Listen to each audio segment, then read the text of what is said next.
Donc, j'enregistre aussi les réponses au cas où que vous voulez y faire retour par la suite. Donc, première question, on a une mise en situation. Donc, on a un étudiant puis un enseignant qui doit être présent pour un examen. On a la possibilité que ce soit un examen oral, pas juste un examen normal. Puis si c'est le cas, ben, il faut un professeur qui est comme un deuxième examinateur.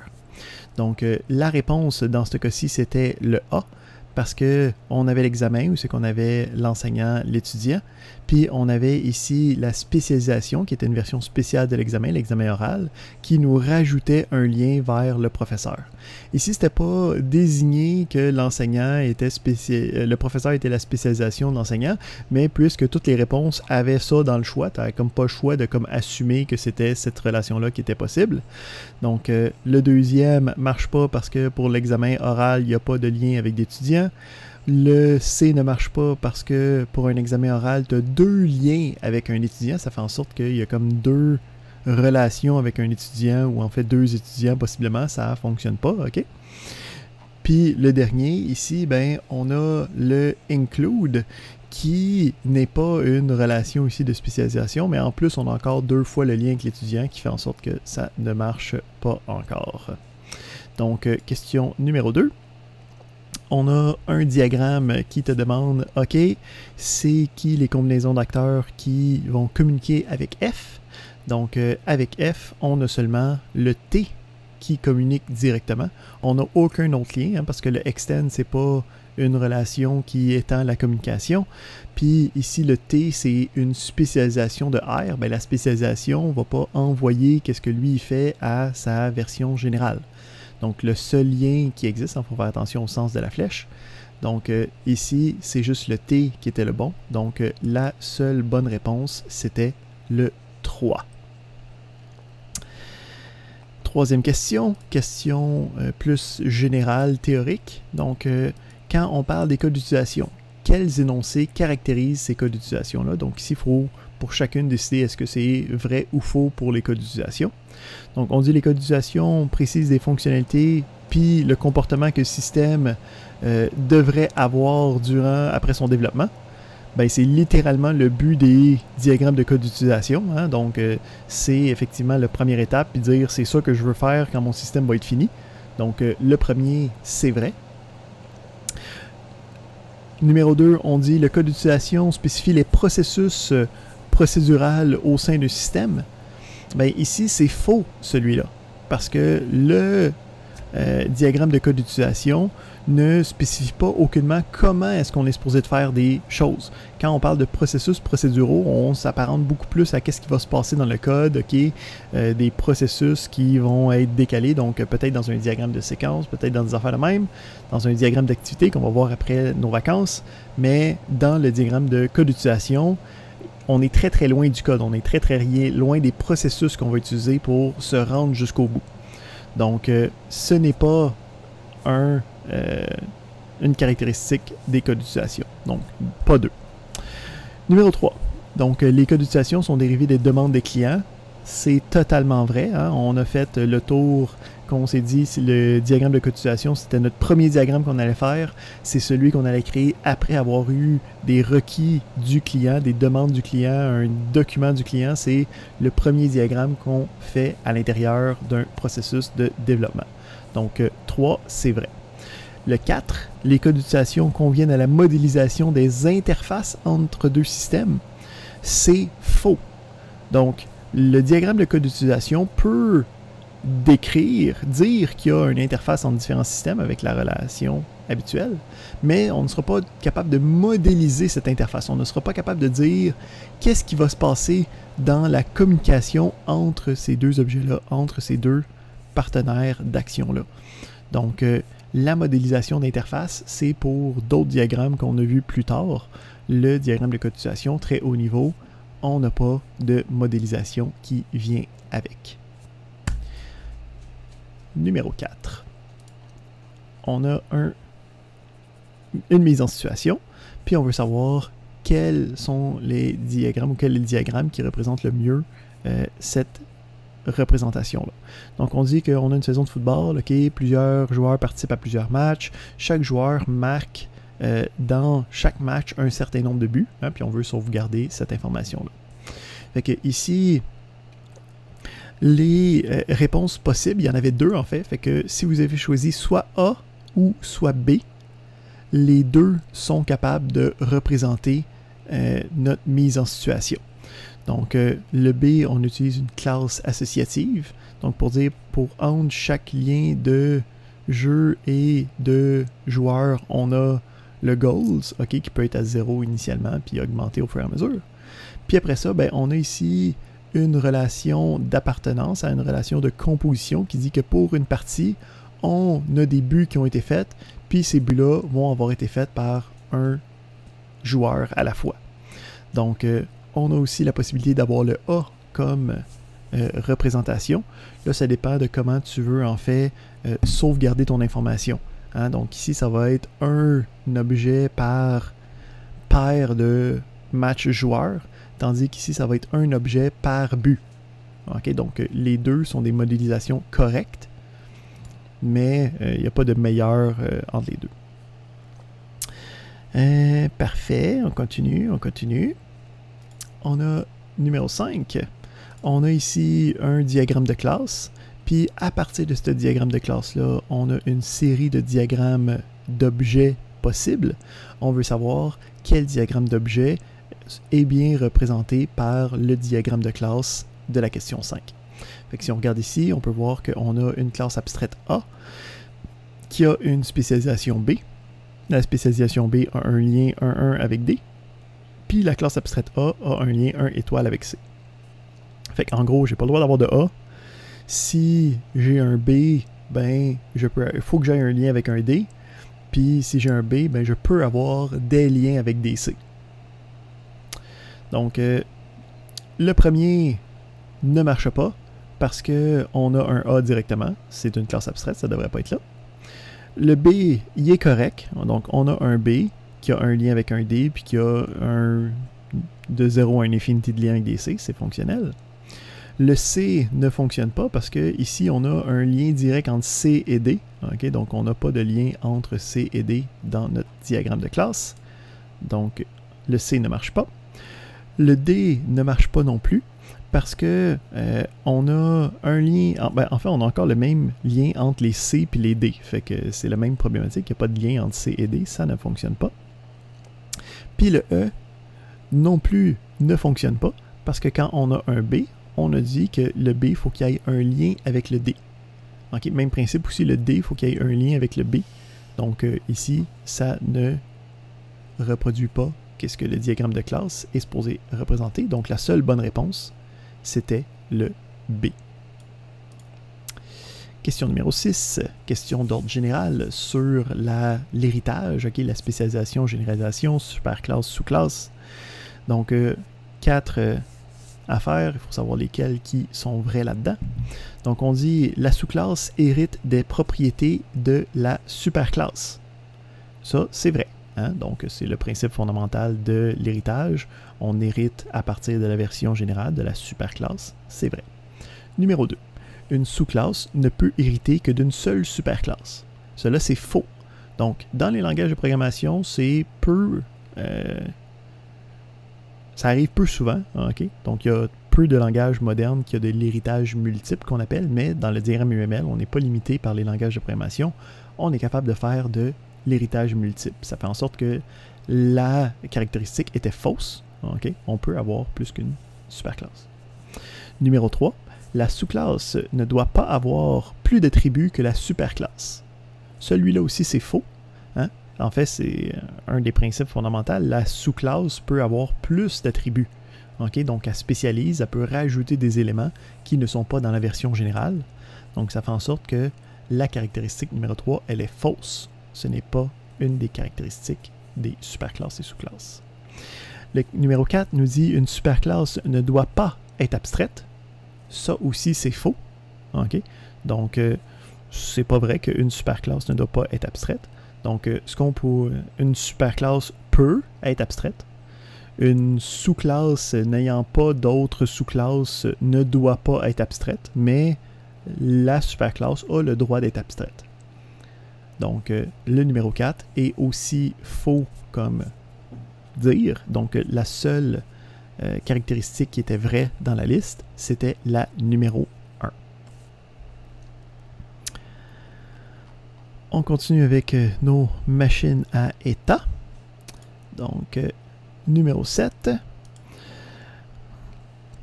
Donc, ça nous donnait 3,75 à la fin.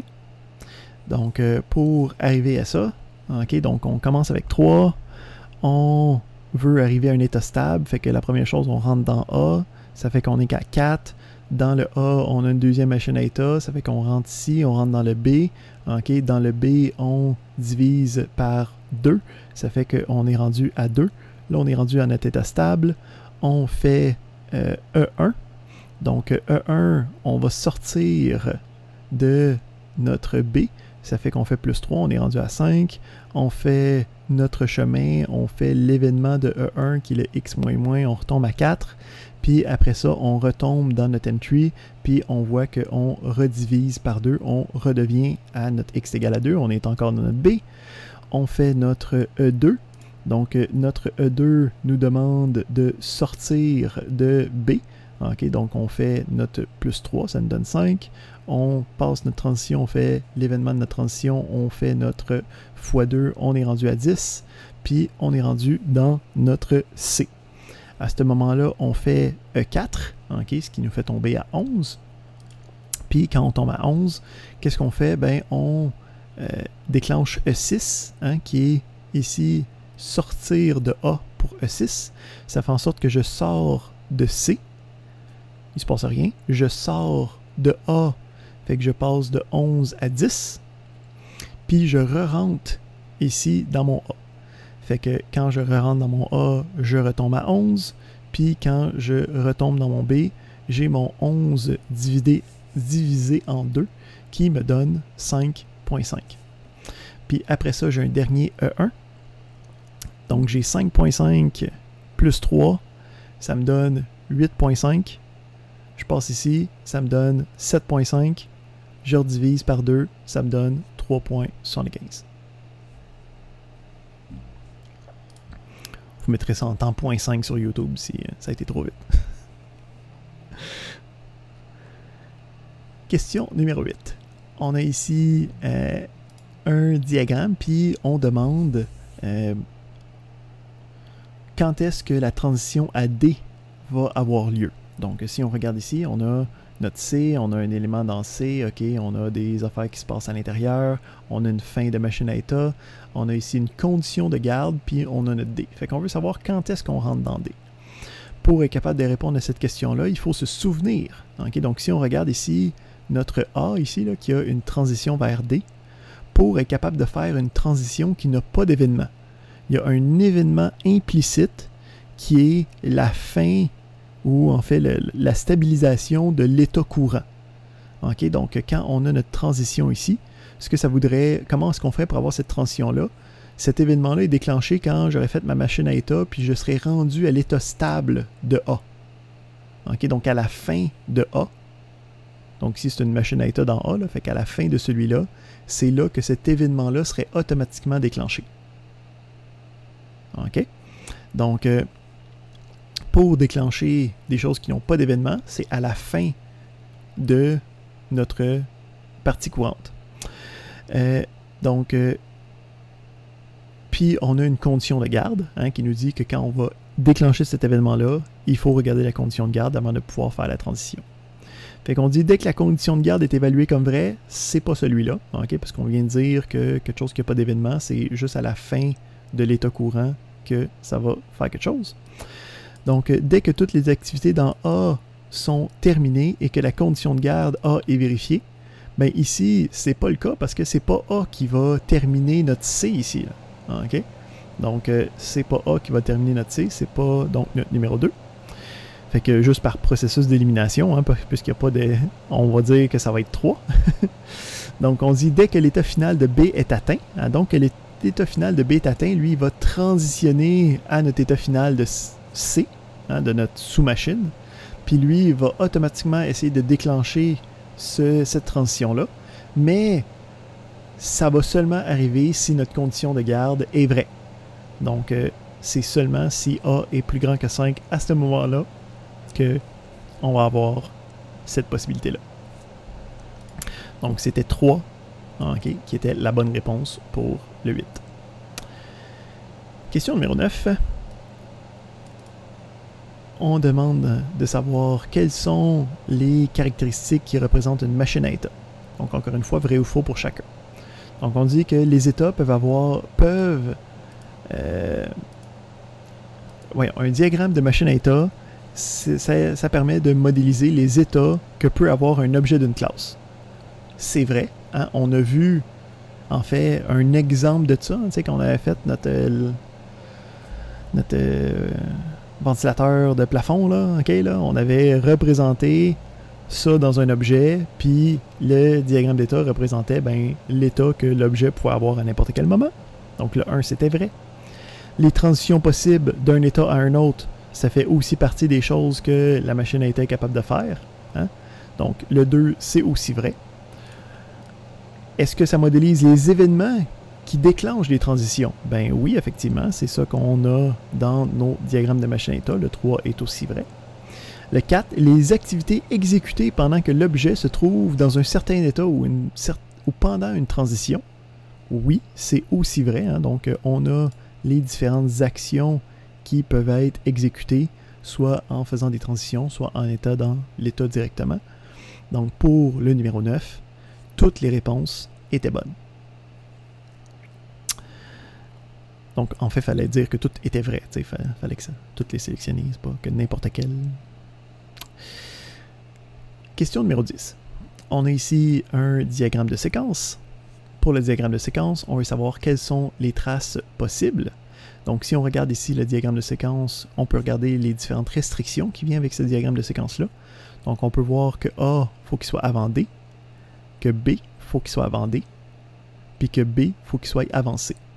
Okay, c'est les seules restrictions qu'il faut s'assurer. Okay, puis pas directement avant, il faut juste qu'il soit avant dans la trace. Hein? Donc, si on regarde, les 5 premiers sont bons. Okay, ils respectent toutes nos affaires. Les 3 derniers ne le respectent pas parce que ici, au numéro 6, le D est avant le B, ce qui ne fonctionne pas. On a le D qui est avant le A au numéro 7. Puis on a encore une fois le D qui est avant le A au numéro 8. Donc c'était 1, 2, 3, 4, 5 qui étaient les traces possibles. 6, 7, 8 n'étaient pas possibles. Excellent. On continue. On a un qui est avec une boucle. Donc même principe, on veut savoir les traces qui sont possibles. Ça vient faire des boucles autant de fois. La restriction à l'intérieur de la boucle, c'est que B soit avancé. Puis il faut aussi faire ABC au complet. T'sais. Donc, on peut faire la boucle 0 fois, hein, ce qui fait qu'on skip, puis on peut directement avoir le D. Le 1 est correct. On a ici une boucle complète suivie du D, c'est correct aussi. On a BCA, donc le B est avant le C, on a le ABC. On a une deuxième boucle qui fait le B est avant le C encore, c'est fonctionnel. On a le D après. 3 est correct. 4, on a la boucle ici. On a encore le B qui est avant le C. On a le D après. 4 est correct aussi. Numéro 5, on a une première boucle ABC. Le B est avant le C, ça marche bien. On a une deuxième boucle. Le B est avant le C, ça marche bien aussi. On a le D après. Tout est beau. Fait que 1, 2, 3, 4, 5, c'est bon. Numéro 6, on commence avec D. Ben, le D, il vient après la boucle. On n'a pas le droit de faire ça. Donc, le 6, il n'est pas bon. Puis, en fait, même problématique avec le 7. On a appelé D avant les itérations de la boucle. Donc, le 7 n'est pas bon non plus. Donc, c'était les 5 premiers qui étaient les traces possibles pour le numéro 11. Question 12. On demande lesquelles des propriétés s'appliquent à un fragment alt. Hein, donc, on suit un fragment alt, c'est celui qui est pour des alternatives. Donc, on dit le fragment alt est utilisé pour modéliser des séquences alternatives de messages. Bon, on vient juste de le dire. Fait que 1, c'est vrai. On dit que un ou plusieurs opérandes sont exécutés. Ça, c'est faux. Donc, le but de l'alternative, c'est de sélectionner un et une seule opérande à exécuter. Donc, le numéro 2, c'est faux, parce qu'il y a juste une opérande qui va être exécutée. Donc, la décision de l'opérande exécutée est prise à l'aide de conditions de garde. Ça, c'est vrai. Okay? Donc, quand on a le alt, il y a des conditions de garde qui vont nous dire lequel choisir. Donc, à date, on a le 1 et le 3 de vrai. Le 4, si un opérande n'a pas de condition de garde, true est la condition de garde par défaut. C'est vrai. Donc, quand on n'a pas de condition de garde, c'est comme si on passe directement au travers. Donc, on a le 4 qui était vrai. Le 5, tous les opérandes d'un fragment alt qui n'ont pas de condition de garde sont exécutés. Donc, ça, c'est faux. Okay? Parce que ce qu'on dit dans un fragment alt, c'est qu'il y a juste un des opérandes qui peut être exécuté. Fait que tu peux pas exécuter toutes les opérandes qui sont bonnes parce qu'on dit qu'on en exécute juste une. Donc 5, c'est faux. Puis 6, si plus d'une opérande est évaluée comme vraie, il n'est pas clair quelle opérande sera exécutée. Ça, c'est vrai. Donc on avait dit que dans le diagramme UML, il ne faut pas avoir la possibilité d'avoir deux opérandes qui est évaluées avec une condition de garde comme étant vraie. Donc, le 6 est aussi bon. Ça fait en sorte que pour le 12, on avait le 1, le 3, le 4 et le 6. Oui, Jean-Frédéric? Au 2, ça dit comme un ou plusieurs opérandes sont exécutées. Tu as dit que ça, c'était faux. Exact. Sauf que dans la slide, ça dit, dans la partie table, ça dit opérante multiple. C'est quoi ça veut dire, ça, d'abord? Ben, ça veut dire que le alt va avoir plusieurs opérandes. Ça, c'est vrai, dans le sens qu'il va avoir plusieurs cas possibles. Mais ils ne sont pas exécutés en même temps. Exact. Il y en a juste un qui va être exécuté. Ok, je comprends. Merci. Excellent. Donc, on est au bout de tout ça. Je vais mettre sur le site de cours le fichier des réponses que vous puissiez regarder au besoin. Mais sinon, ça serait ça, notre préparation pour vendredi.